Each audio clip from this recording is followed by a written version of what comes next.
بسم الله الرحمن الرحيم قل أعوذ برب الفلق من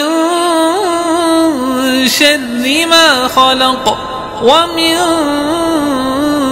شر غاسق إذا وقب ومن شر النفاثات في العقد ومن شر حاسد إذا حسد.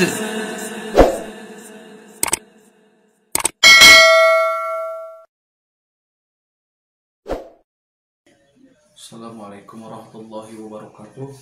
Alhamdulillahirabbil alamin wal aqibatu lil muttaqin wala udwana illa 'alal zalimin. Wassalatu wassalamu ala sayyidina wa maulana Muhammad sallallahu alaihi wasallam. Alhamdulillah, segala puji milik Allah Rabbi, dan puja mari kita panjatkan kepada Allah Azza wa Jalla, dan syukur mari kita panjatkan kepada Allah Rabbul Ghafur, karena atas karunia-Nya lah, karena atas izinnya kita diizinkan melakukan aktivitas. Semoga aktivitas kita dari bangun tidur sampai kita tidurnya lagi menjadi catatan amal baik yang dicatat oleh malaikat raqib. Amin amin ya Allah ya rabbal alamin. Saudaraku yang dirahmati Allah Ta'ala, untuk kali ini saya ingin menyampaikan bahwasannya Allah menciptakan jin dan manusia hanya untuk beribadah kepada Allah Ta'ala. Sesuai dalam firman Allah Ta'ala di dalam Al-Quran, A'udzubillahi minasyaitonirrajim, Bismillahirrahmanirrahim, wa ma khalaqtul jinna wal insa illa liya'budun. Al-ayat surah Allah. Di ayat ini Allah telah berfirman yang artinya, dan tidak semata aku ciptakan jin dan manusia kecuali untuk beribadah kepada Allah Ta'ala. Apa makna jin? Jin itu adalah salah satu makhluk ciptaan Allah yang tak nampak oleh kasat mata, yang tak terlihat oleh mata. Namun dalam Al-Quran Allah telah berfirman, menjadi Allah menciptakan jin dan manusia hanya untuk beribadah kepada Allah. Untuk jin pun juga ada yang beriman, karena jin pun ada jin yang muslim.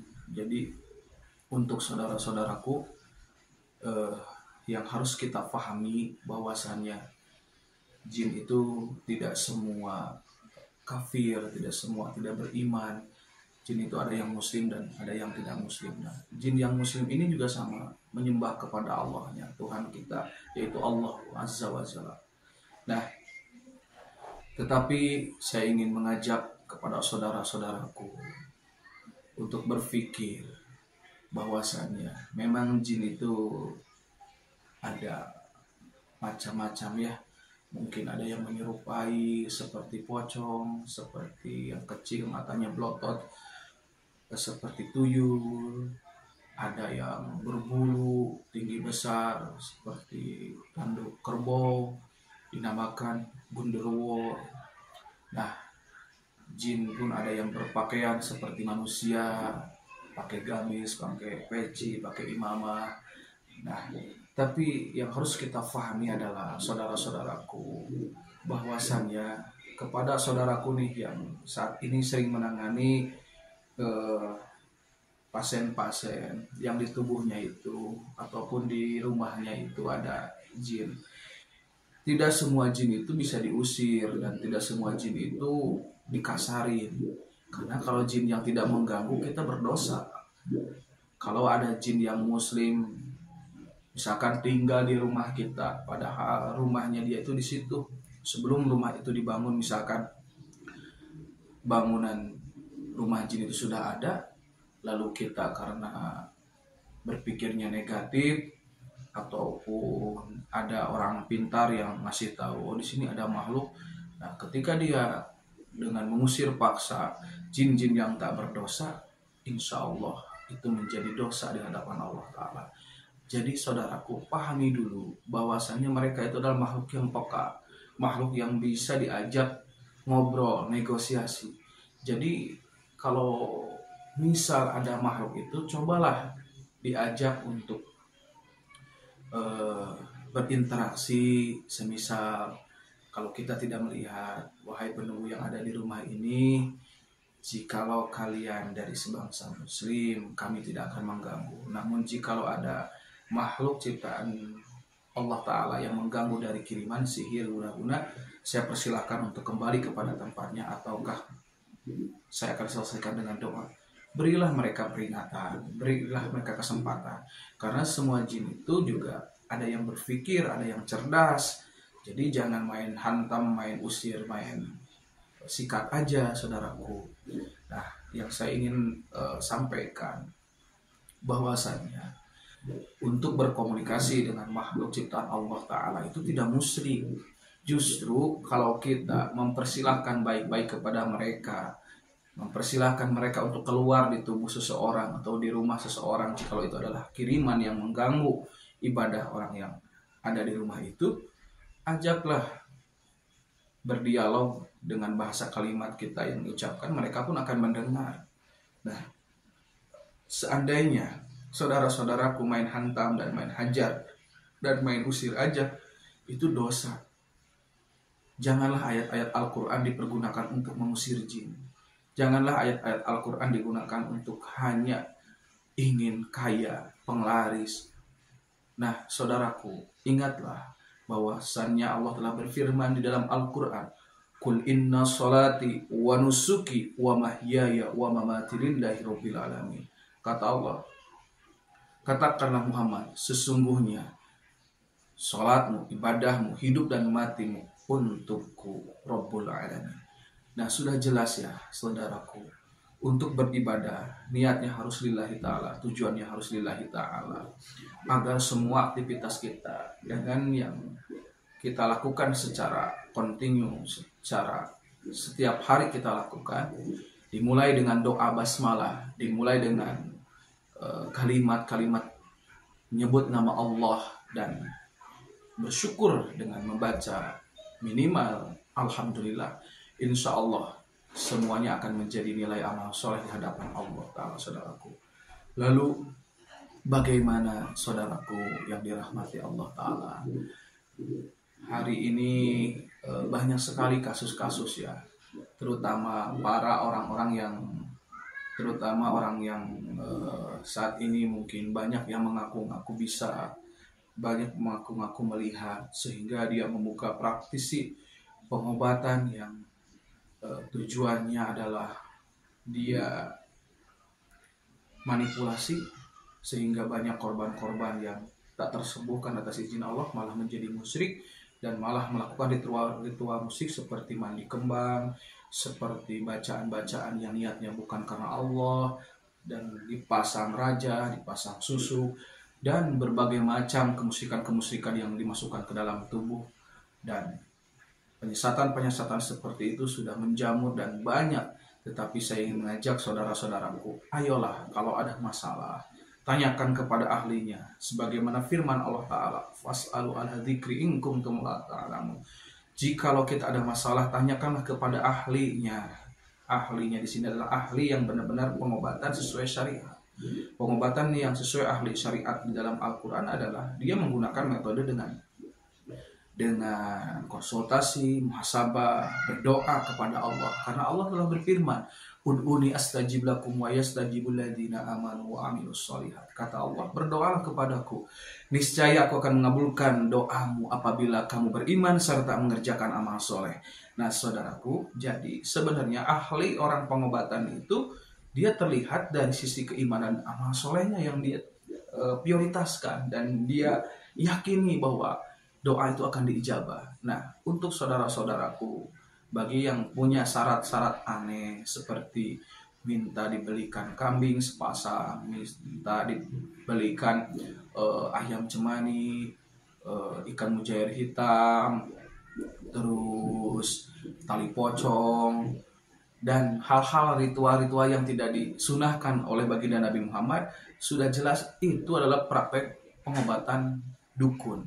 Nah, kalau kita pengobatannya emang ingin jalur Qur'ani, ayolah carilah orang yang benar-benar memahami di bidang tersebut, sehingga insya Allah kalau penyembuhan pengobatannya sesuai syariat Islam, itu akan menjadi titik amal soleh, akan menjadi ibadah, dan akan sinkron, permasalahannya akan ketemu. Karena penyakit medis dan non medis insya Allah sebenarnya itu ada berkesinambungan, nyambung sebenarnya. Hanya orang-orang tertentu yang bisa memahami di bidang tersebut sehingga analisanya itu bisa sesuai dengan faktanya. Contoh, ketika di dalam Al-Quran Allah menyuruh kita untuk husnudzon. Ada orang yang sakit di kepala migrain. Nah, migrain itu pusing itu karena kita seuzon. Maunya Allah husnudzon. Apakah dengan perilaku buruk, berprasangka buruk itu akan masuk jin? Masuk jin itu. Karena otaknya jelek berpikirnya. Agar apa? Agar kita berpikir husnudzon sehingga makhluk itu tidak masuk ke otak kita. Lalu kalau kita pendendam, iri, dengki di hati, nah itu pun akan ada yang masuk ke dalam hati. Nah, tipe setannya adalah tipe yang di hatinya memang kelakuannya seperti setan. Nah, organ tubuh kita ini semuanya bisa dirasuki. Contoh, semisal ada orang melamun, kerasukan, kesurupan, ketika dia pikirannya kosong, hatinya kosong, dia dirasuki, tiba-tiba dia kesurupan, histeris. Nah, itu sebenarnya ada makhluk. Nah, jadi saudaraku, sebenarnya perilaku buruk itu bisa mengundang makhluk ke dalam tubuh. Jadi, janganlah kita berpikir selalu, oh ini kena santet, oh ini kena telut, oh ini kena guna-guna. Enggak, jin masuk ke tubuh itu bisa diakibatkan dari perilaku buruk. Kenapa? Ya, karena Allah sudah berfirman, A'udzubillahi minasyaitonirrajim. Aku berlindung kepadamu ya Allah dari godaan setan yang kau kutuk. Nah, ketika ada kalimat di dalam surah An-Nas, alladzi yuwaswisu fi sudurin nas. Nah, setan itu selalu mendesas-desuskan, mengkompori, memanasi dari golongan jin dan manusia. Nah, jin seperti apa yang mengkompori, memanas-manasi agar melakukan perbuatan buruk sehingga tercatat oleh malaikat atid? Jin yang tidak beriman, seperti setan. Seperti jin yang tidak beriman itu dia mengkompori, memanasi, membelokkan tauhidnya. Semisal nanti aja sholat 5 menit lagi, 10 menit lagi, setengah jam lagi, sejam lagi tiba waktunya, ternyata habis waktunya. Nah, itu seperti itu. Atau di pikirannya mengarah ke suudon aja. Nah, itu setan ataupun jin yang tidak beriman meracuni otak kita. Nah, sesungguhnya saudaraku, kalau mau kita kembali ke jalan Allah Ta'ala dengan akhlak yang baik, dengan akhlak yang soleh di hadapan Allah Ta'ala, selain kita berakhlak itu yang baik, sebenarnya di situ ada rahasia Allah. Kesehatan akan kita raih. Karena orang-orang yang istiqomah dengan ucapan dan tindak perilakunya sesuai Al-Quran, maka dia insya Allah akan diberikan kesehatan. Karena dia termasuk orang yang bersyukur. La azidannakum, maka akan ditambah oleh Allah kenikmatannya, saudaraku. Nah, lalu yang kedua, Allah menciptakan manusia pun sama. Ada yang beriman, ada yang tidak beriman. Yang beriman dia taat kepada Allah, mengerjakan Al-Quran, mengerjakan sunnah Nabi, melakukan dari ucapan dan perbuatannya sesuai sunnah Rasulullah Muhammad SAW. Dan saudaraku, ada juga manusia yang tidak beriman. Yang seperti apa? Manusia yang tidak beriman itu ada yang munafik, ada yang murtad, ada yang benar-benar keluar dari jalur Qur'ani. Dia itu menghancurkan umat Islam dengan cara mengajak manusia-manusia agar tergelincir ke dalam kesesatan, sebisa diajak untuk pindah agama, penyesatan agama, ataupun mengkompori, meracuni iman seseorang. Nah, sama jin dan manusia pun ada tingkatannya. Ada tingkatan yang soleh, munafik, ada yang tidak beriman, saudaraku. Nah, kalaulah kita memang beriman kepada Allah Ta'ala, pada sesuatu hal yang gaib, yang tidak bisa dilihat dengan mata kita, mari kita imani allazina yu'minuna bil ghaib. Sesungguhnya orang yang beriman itu percaya akan adanya gaib. Nah, saudaraku, termasuk Allah Ta'ala, termasuk malaikat Allah Ta'ala, termasuk jin, itu adalah gaib. dan termasuk surga dan neraka itu adalah gaib. Saudaraku, mari kita imani sesuatu yang gaib, walaupun tidak masuk akal, tetapi itu bisa diimani dengan hati agar kita bisa mendapatkan rahmat dari Allah Ta'ala. Yuk kita imani, yuk kita kerjakan. Karena Allah menciptakan jin dan manusia kecuali untuk beribadah kepada Allah Ta'ala. Ibadah yang kita kerjakan, ayo niatkan semata-mata karena Allah. Karena dengan niat lillahi ta'ala, dengan ridha Allah Ta'ala, insya Allah semuanya akan menjadi ibadah di hadapan Allah Ta'ala. Amin, amin, ya Allah, ya Rabbal Alamin. Saudaraku, bagi saat ini yang sedang mengalami ujian, sakit, baik medis ataupun non-medis, lakukanlah dengan bertobat. Lakukanlah dengan memperbaiki iman dan amal soleh. Insya Allah iman dan amal soleh itu adalah suatu jaminan bahwa kita mudah-mudahan termasuk yang akan dikabulkan doa kita oleh Allah Ta'ala. Amin, amin, ya Allah, ya Rabbal Alamin. Semoga yang melihat tontonan YouTube saya bisa meningkatkan iman, ketakwaan, dan bersyukur kepada Allah Ta'ala. Mohon maaf jika saya ada salah dari tutur kata, itu karena kehilapan, kebodohan saya. Kebenaran hanya milik Allah, prerogatif. Billahi fissabil haq. Wassalamualaikum warahmatullahi wabarakatuh.